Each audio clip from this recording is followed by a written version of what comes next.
안녕하십니까. 경제부총리 추경호입니다. 최근 경제 상황 그리고 앞으로 어떻게 될지 정부는 무엇을 하려고 하는지 간단히 말씀드리겠습니다.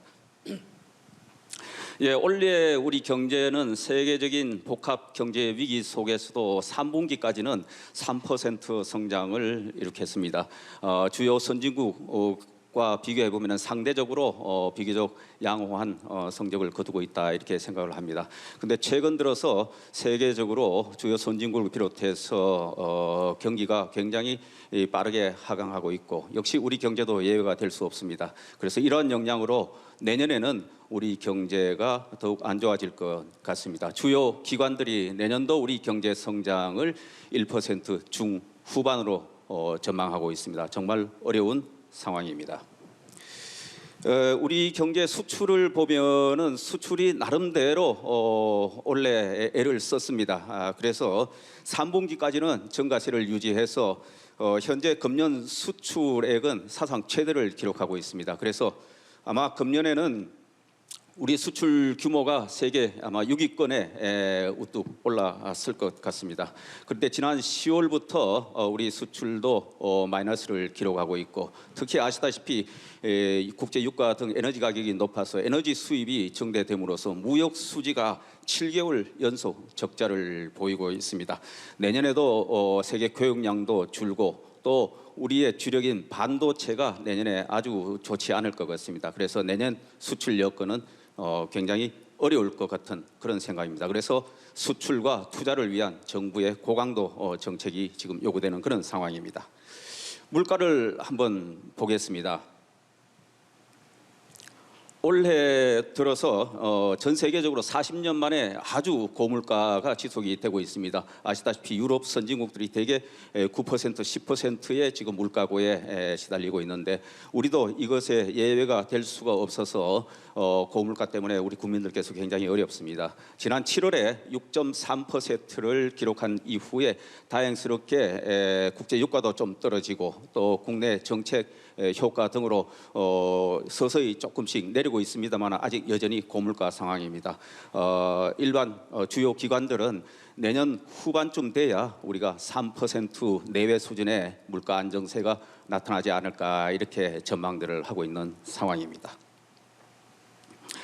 고용을 한번 보겠습니다. 고용은 팬데믹 이후에 경제 재개 효과로 굉장히 호조세를 보이고 있습니다. 취업자 수를 보시면은 그림에서 나타나다시피 거의 2000년 이후로 사상 최고치를 지금 기록하고 있습니다. 그리고 고용률도 가장 높고 그리고 실업률은 사상 최저치를 기록하는 등 양적인 측면에서는 굉장히 괜찮은 모습을 보이고 있습니다. 그럼 질적인 측면에서는 여전히 청년들이 일자리 때문에 어려움을 겪는 그런 상황이 계속되고 있습니다. 내년에는 숫자는 내년에 굉장히 좋지 않을 것 같습니다. 그런데 그림에서 보시다시피 금년이 워낙 좋지 않았기 때문에 통계 기술상으로 조금 상대적으로 지표는 좋지 않게 나타나겠지만은 고용 실제 상황은 지표만큼 그렇게 나쁘지는 않을 전망입니다. 그렇지만 양질의 일자리를 많이 만들어내는 숙제가 여전히 남아있는 그런 상황입니다. 부동산 가계부채 한번 보시겠습니다. 그동안 지난 5년 동안 너무 부동산이 가파르게 올랐고 서울 아파트 가격을 보면 거의 2배 가까이 올랐습니다. 그 이후로 조정 과정을 거치면서 최근에 서울 아파트 가격이 한 14% 가까이 지금 떨어지고 이렇게 되니까 부동산 시장 급냉하고 경착륙되는 거 아니냐 여기에 걱정이 많습니다. 그리고 부동산이 이렇게 급등하니까 우리 국민들 가계부채가 굉장히 늘어났습니다. 세계적으로 높은 수준의 가계부채 기록하고 있습니다. 여기에 금리가 가파르게 오르니까 정말 이제 가계부채에 대출을 갚기도 어렵다. 이런 걱정들이 굉장히 많은 그런 상황입니다. 금융시장 보시면은 한때 1,440원 우리 달러 대비 환율이 급등했습니다. 그렇게 되니까 이거 외환위기 오는 거 아니냐 이런 걱정들 많이 하셨는데 정부의 정책 그리고 선진국에서 또 이 금리 정책이 조금 가파른 것이 주춤하지 않을까 이런 기대 속에서 최근에는 환율이 1,300원 안팎에서 비교적 안정된 모습을 보이고 있습니다. 그리고 회사채, 기업은 발행 등의 자금 시장도 많이 얼어붙었었는데 정부의 여러 정책 등에 힘입어서 최근에는 비교적 자금 시장도 안정적인 모습을 보이고 있다 이렇게 생각합니다. 그렇지만 여러 불확실성이 많기 때문에 정부는 한시도 긴장의 끈을 놓을 수 없는 그런 상황이라고 말씀드릴 수 있겠습니다. 종합적으로 말씀드리면은 앞으로 경제는 상당 기간 어려울 것으로 예상이 되고 내년은 지금보다 좀 더 어려울 것 같습니다. 그래서 정부는 이러한 당면 위기 극복을 위해 여러 정책을 추진하고 있습니다.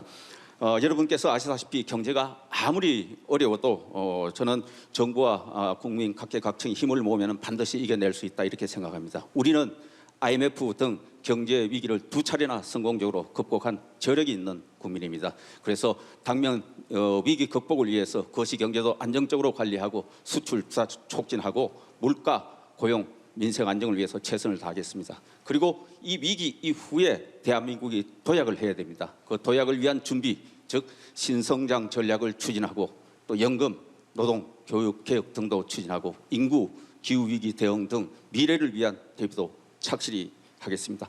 함께 힘을 모아서 이 어려운 경제위기 함께 이겨냅시다. 정부가 앞장서겠습니다. 감사합니다.